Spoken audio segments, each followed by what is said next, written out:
And the audio looks like it's working. All right, so plan for today is to do the animation, which the final, let's see if I can find this, download. The final result of this should look something like this, which will actually be a brief video recording, or technically a render or capture, and we'll get there. All right, so in order to start, you need to have a completed assembly. At this point, the wheels should be able to spin. If you grab the linkage arm and go to spin it and it doesn't spin, that means either your linkage arm is too long, or the location of the nub portion, the nub portion of the wheel is in the wrong location. Give me a second. I need to take care of a brief thing.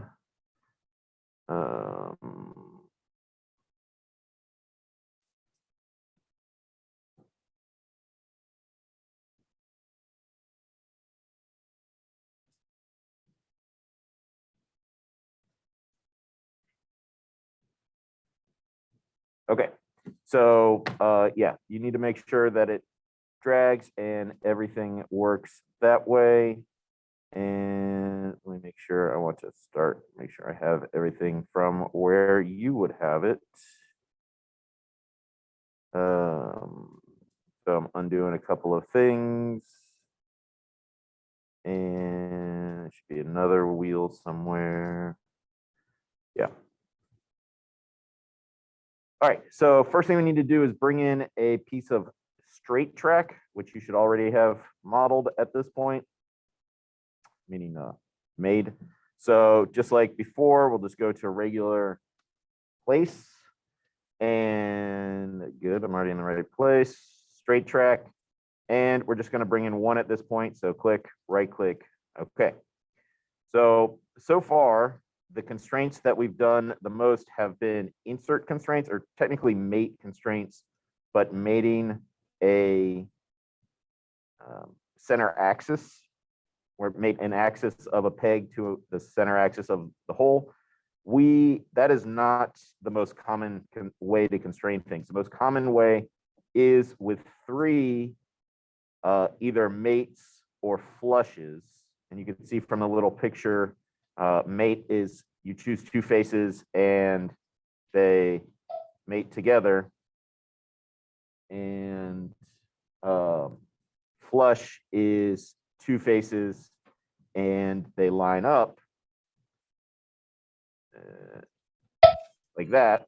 And in both cases, it is, and the one I'm showing you right now is not a constraint you're going to do, but in both cases, it's not like gluing them together. It's like locking them to the same imaginary plane. It still moves like this, but it won't move off of that that face. Even if you move it out here, it's still going to be lined up perfectly. There is also relationships. You can also do an offset, which is however much you want it to be offset. So an inch, and they will be locked sort of on the same plane, but with an inch offset, and that is important. Okay, so you can free rotate an individual part inside of your assembly universe, but once you do a constraint, if you do any constraint and then try to free rotate, it will break it. So there's that. So our goal obviously is to put the track underneath, and I'm going to have it so that it's sort of this direction. Not a bad idea if you're having trouble visualizing things to do a free rotate on a particular piece to get it going roughly the right direction to help you figure out which faces need to be mated and which faces need to be flush or flushed, lined up. So that's how we're going to do this. So our goal is to have it right here, and our goal is to have it so that it looks like the wheels are touching the inside of the channel there. Okay, so let's work with what we know. I know to start, I want the back face of the body to be flush with the back face of this piece of track. So I'm going to switch it. The default is mate, and the default type of mate is mate. Okay, there's two types of mate, mate and flush. I don't know how mate can be a subset of mate, but it is, and we'll go with it. But we do want to switch it to flush, and we will flush that to that and get that awesome positive sound. I genuinely like it. Okay, and the next thing we're going to do is mate the bottom of, or mate the top of the track, just regular mate. The bottom to there, hit OK. And that's not going to be good enough because clearly the wheels dip down into the track. So what we need is an offset. And if you go to the drop down, just like before in modeling, the browser bar had individual part features like extrusions, and it would consume sketches, and you could edit different part features or sketches. You can edit individual constraints by finding the piece that you want. In this case, under straight track 1, the last, and these are done in chronological order, the last one we did was mate 48. I mean, there's 47 other mates here. And mate 48 will also be under train body, because those are the two that interact or that use mate 48. But train body already has a ton of constraints on it, all the pegs and all the wheels and everything like that. So I'm going to find it under straight track. And mate 48, we can right click and edit and change. Let's look at it straight on from back. Yours might say front, but whatever makes it look square. And we're going to change the offset so that the wheels barely touch or appear to touch. So 0.5 is too much. Let's do a 0.4. 0.4 a little too not enough. 0.45, I don't know, somewhere 0.4, 0.45, 0.42, something like that is fine. Okay, so at any point, especially once you have 2 out of 3 constraints, because if you're doing face constraints, mates and flushes, like for mating, locking square things in place, you're always going to have 3 because there are 3 dimensions. You need to lock it from going forward and back, which is what that first flush did. You need to lock it from going up and down, which is what that mate did. Now we need to lock it from going left to right. And the way we're going to do that is with an offset, but there's an easier way than the way we just did it, and it's called predict offset. And if we put it exactly where we want it, what we can do is flush the sides, but turn on predict offset and orientation, meaning if we turn this on and do a flush, like, okay, so a flush in this case with no offset would look like this, and we would have to guess the offset. Here it has guessed for you, or not, just taken whatever was there. In this case, because I clicked on the track first, it's technically a negative 0.6. But if I click on the side of the body first and flushed, it's going to be positive 0.6. And it doesn't really matter so long as it's right. And we're choosing faces that we know are parallel. We know the side of the train body and the side of the track are perfectly vertical, so they're going to be parallel. If you choose something that doesn't line up and try to do it, it's going to break. or it will give you this, because in order to solve that, it would have to break the mate that we have underneath. It's trying to flip it, so it's not going to work. So either way, turn on predict offset and orientation, which we will have to turn off later because it make it difficult. But we're going to flush the side to the side. Hit OK. And at this point, you should be able to grab the straight track and not have it move. And the reason why it doesn't move is because the train body is pinned or grounded, excuse me.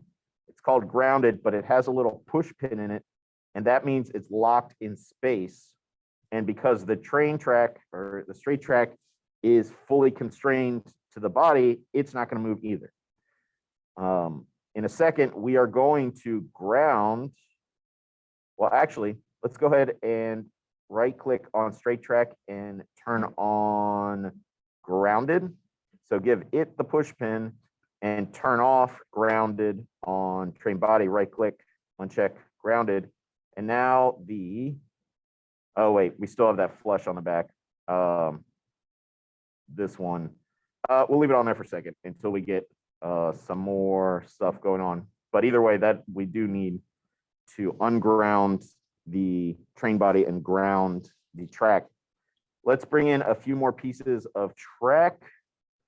I think a total of 5 is good, so 4 more. And the way we're going to constrain this is our standard block method of 3 mates or flushes. And you may think, well, we've done insert before, so let's go ahead and do a mate of the axis of that end and the axis of that.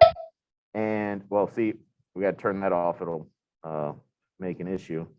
So if we were going to do that, you might think that's how it would best work. The problem is that it leaves a tiny gap. So we're just going to pretend like they're actually just blocks and deal with it like that.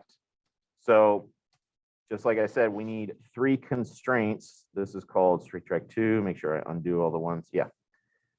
We need to constrain and let's flush the tops because we know we want these to be flat. Again, make sure you've unchecked this before you've done that because it will give you the value of wherever they were standing when you brought them in. And you can hit OK. If you hit OK, you got to hit constrain again. But if you hit apply, it leaves it open. So it doesn't, that's fine. Let's mate this face to the face it's supposed to mate to, which is this one. And the last, whenever you have 2 out of your 3, you can grab it and see which way it still moves, which is this way. And I want to flush this with that. Hit OK. Okay, and we're going to do this 3 more times. You can kind of shortcut by doing flush this to this, apply, this to this, apply, and this to this, apply. You know, those are all going to be level when they're done. And then let's just do the rest. Mate this to this, apply, and flush this, this. Okay, and same thing. Mate, apply, flush, flush, apply, and the last one, mate. Oh wait, switch it to mate, and apply and flush this. Okay, at this point, nothing should be able to move, no matter where you grab on it. And if you haven't seen it before, it is actually putting on the constraints that move the pieces around. You can do free move and free rotate to get them in place, but it's the constraints that actually make them pop around. Okay, so there, let's go ahead and let's save it. You should be saving sort of as you go, just because why not? Okay, so our goal now is to make it so that when the train moves down the track, the wheels spin on their own. So let's go ahead and unconstrain the train body from the back of the track so it will just move at this point. And we know it's on straight track 1. You can see it highlighting here. When I mouse over, I'll click on the drop down and find the constraint that locks it in place, which I guess is flush 1. It was the first one we did. Yours may be different numbers, but it was a flush, and it was the first constraint we did on straight track, so it's that one. Okay, and now the train body should be able to move, and it does. We want to make it so that when the train moves, the wheels move also. And the way we're going to do that is we have to do we need to constrain angles of the wheels together so that when one moves, they all move. And then we're going to do a constraint that makes one of the wheels move when the train moves. And when that one wheel moves, it will move the other ones. Okay, and the constraint we're going to use for that is called an angle constraint, which is this one. And we are going to do the first type of angle constraint, but we need to do it with one of the origin planes of the wheel. So let's go ahead and open up the wheel part file, which you can do from regular open or from right-clicking on the wheel and go to open. And we are going to turn on the visibility of one of the planes that goes across, not that one. So either XY or YZ, depending on how you made it. For no reason at all, I'm going to choose the one that goes through the nub, but it doesn't have to. As long as either this one or this one, I'm going to do right-click, turn on visibility. And now when I go back to the assembly, it will be visible. And in order to solve this constraining process, I am going to reground the train body. So I'm just going to right click on the train body, make sure I have deselected by clicking off in space, and right click on the train body and do grounded. And at this point, I should be able to grab onto the train body and not have it move. And I should be able to grab onto the wheel and have it move. Now, the reason we have to do this is even though the linkage arm makes them line up because of the constraint, you saw a second ago where if you do it, sometimes it does that because the computer is guessing which way to move things. So we are going to do a constraint that completely eliminates the need for the linkage arm, except because it looks real. And a lot of this animation stuff is faking things to make them look real. That's just the way it is. So the way we're going to do this is we're going to do constrain and angle constrain.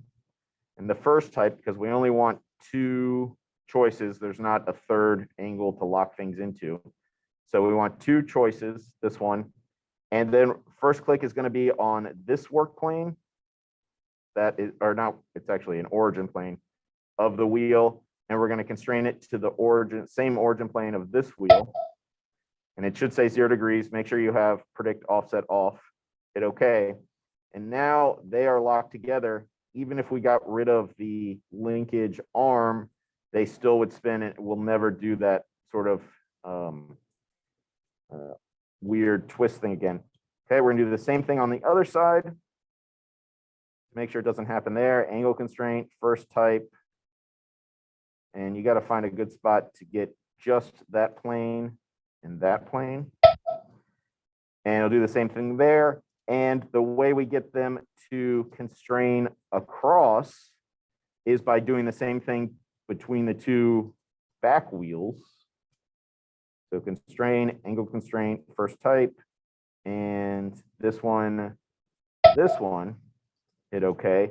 Now, when we turn one of them, it turns the other one also, which is what we want.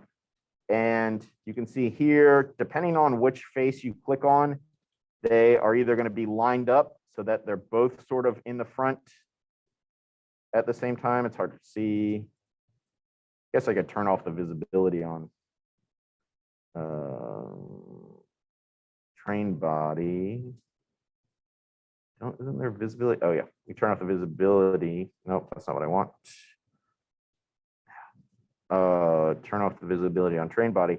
You can see how they are offset a little bit. The one in the, this one is towards the back and this one is towards the front. That's fine. If you clicked on them in different orders, okay, this is wheel 4. You can like 180 offset. We'll have them go the same. Although, like I said, if you click on, if they're pointing different directions and you click on the front of one and the back of the other, it may go this way anyway. If you want them a little offset, you can change it, I don't know, a little bit offset so that one is a little bit forward of the other. I don't know, you're calling that one. You don't have to turn the visibility of the train body off. I was just demonstrating. All right, so we've got everything moving. When one thing moves, the other thing moves. Let's turn off the visibility of our origin plane from the wheel, just because it looks gross when you have work planes and origin planes on. And we need to make it so that when the train moves, the wheels move as they, the wheels move also. So let's unground the train body, which we can right click on the train body and uncheck grounded, and we should be able to slide the train body. And the type of constraint that we want to use in order to make one thing move or to make the wheel rotate as the train body moves is called a transitional constraint. Nope, it's not. It's called a motion constraint. And the type we want, you can see here, this is two things rotating. You can see in the little picture, it's 2 circles. And that's how you can make gears and pulleys look like they are tied together, even if they're not. We want the rotation translation, which is one thing rotating and one thing moving in a straight line.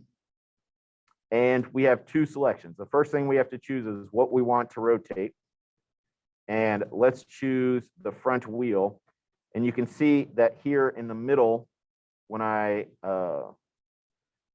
right here, when I mouse over the edge before I select, you can see that the rotation arrow goes forward.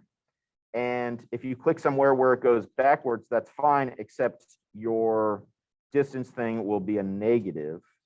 And it's guessing which way you want things to go. Sorry, give me a second. Yeah, so if you choose this one, you can see the arrow is going clockwise, meaning positive would have the wheel rolling back. And it will be very clear in a second if you choose the wrong one or choose the opposite one, and it's easy to fix. But either way, let's do this as our first click, and our second click is something that is going in the direction that the train is going to be moving, in which case, let's choose an edge. Okay, do you see how that edge has an arrow pointing forward? That means our forward movement will have the wheel rotate forward in that arrow. If you choose a face, even though a face is predominantly going forward, there's a good chance it will break later. So we just want a single dimension geometric choice, in this case, an arrow there. And if we hit OK at this point, it will work, except it's spinning way more than it should. And that's because the default dimension for that is 1 inch, which it's not on train body, it's technically on the wheel. And if I mouse over here, I can see for me, it's wheel 3, and depending on the order you put yours on, it might be something else. But actually, I would say don't hit OK yet. And so the distance means this part will rotate a full rotation every time it moves forward 1 inch. Now, that's not how wheels work. wheels do a full rotation every time they move forward their circumference. Think about a wheel rolling on the ground. The wheel will have moved forward as it rotates. Every part of the outside of the wheel touches the ground, and that's the time it's made one full rotation. I don't know if I'm explaining that a way that you understand, but just work with me. So we need to figure out what the perimeter, the circumference of the outside of the wheel is. And we know that circumference is pi times diameter, or 2 pi r. And so we just need to know the distance all the way across. And I'm not expecting you to go back into your part file and figure it out, but we'll just figure it out here. So this one has its total diameter, and I think this is not counting those fillets at the end. I can't remember how I solved this one before. Is there another rotation? Okay, yeah, so this sketch includes the total width before it's rounded over. So this is the total radius. So that means the total diameter is twice that, which is 2.25, which means the circumference is 2.25 times, nearest makes no difference, 3.14. So let's find our before. We'll edit this. You don't have to hit OK and then edit it. You could just do it right the first time. And so 2.25 times 3.14, hit OK. And that means as it moves forward, it should do one full rotation as it moves the distance of, as it moves forward, a distance equal to its circumference. If that's overwhelming, don't worry about it. Just mimic what we're doing here and you'll be fine. Okay, and you can see it does, it's kind of choppy there on the video, but if I go slow, it's not too bad. The wheel rotates in a way that looks right. Now, it looks like the wheels are touching the track and the forward motion is causing them to rotate, or the rotation is causing them to move forward like on a real train, but it's all pretend. But if you do pretend the right way, it looks right. All right, so two other steps. One is making it move down the track by itself, and the other is recording it. Okay, the way that we're going to make it move down the track by itself is to put a constraint back on it and then do what's called a drive constraint. So we are going to flush the back of the body to the back of the track. And so it's locked in place now, but now we need to find that constraint, which we know is on, well, it's on the train body. It's also on the track, so we can look either place. If we go to train body, it'll be the last thing, flush, in my case, flush 11. If we go to straight track 1, it'll also be called flush 11. You can find every single constraint in the order that you made them in the drop-down, I guess, folder called relationships. And this is every mate and flush on the entire thing. And if you did it in the order I did, it will be down here at the bottom. And you can see the last one, even though rotation translation is a constraint on this wheel, you can see it there. Those are the 3 angle constraints constraining the wheel. But this last one we put on is that original flush. And we're going to right click on that, no matter where you get it, either from the train body, straight track, or here, all of them. We are going to do drive. Now, start with this is creating a, just like before when we did offset constraints, however far, this is creating an offset over a period of time. So if we just hit play, you can kind of see it move forward, and same thing, play back. If you have it forward, don't hit cancel because it will leave an offset in there, which is, and then you go back to it and it's broken. So whenever you hit play, whenever you go to, and you don't have to do what I just did, I'm just showing you what would happen. right click on this constraint, which you do have to get from the browser bar somewhere. There's nowhere on here to click. Do right click and drive. And let's have it go all the way down to the end, which I think is about maybe 50 inches. And we go play. Yeah, that's good enough. 50 is good if you have 5 tracks, although I suppose it's 60, although the flush constraint is on the back, and if we did 60, 5 12-inch straight tracks would put it past. So let's just leave it at 50. Again, making sure to go back and forth before you change anything. So we'll leave it at 50. Double check. And it looks like it's moving pretty fast, but when you do the render, it's not going to be fast. And even, I'm going to show you how to put it on the highest quality. It's still going to look the way I showed you at the beginning. So we have it at the beginning and put it all the way back to 0. We have our distance. You don't need a pause delay. We're going to hit record. Now you need to get the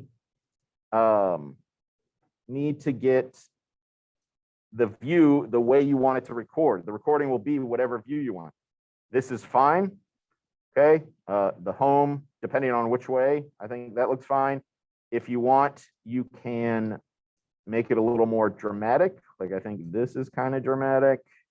I suppose going away, it's kind of dramatic, but something where you can see the train move and the wheels move. This is fine.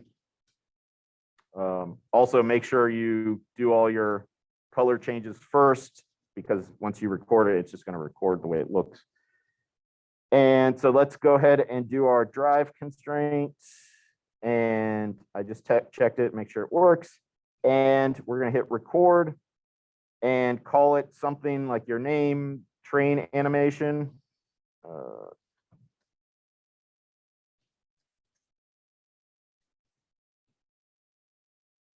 Wow, caps locks. Come on, caps locks.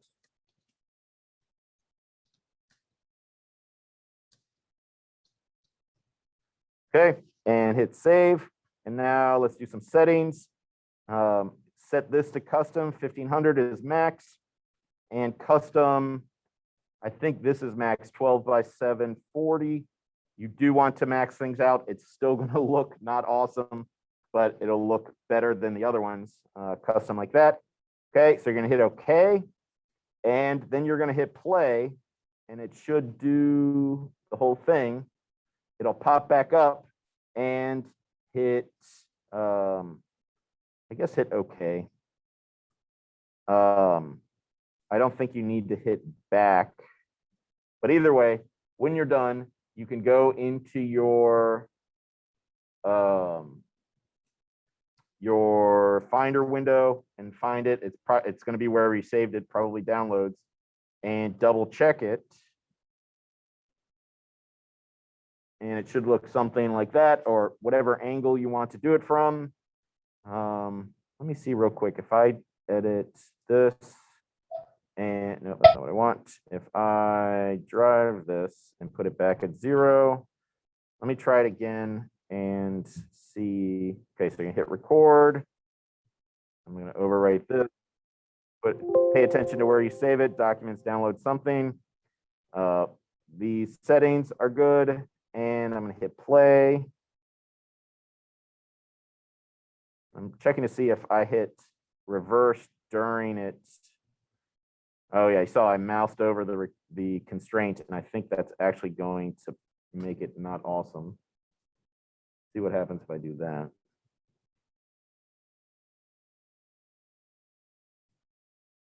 Is it still processing? Let's try this again. And let's see if this one is going back. Yep.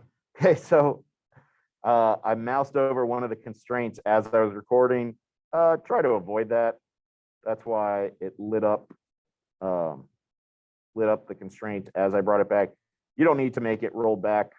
You can just hit it get it to stop when, just do the, let's see here, drive constraint and record and your first and last name and recording, these settings.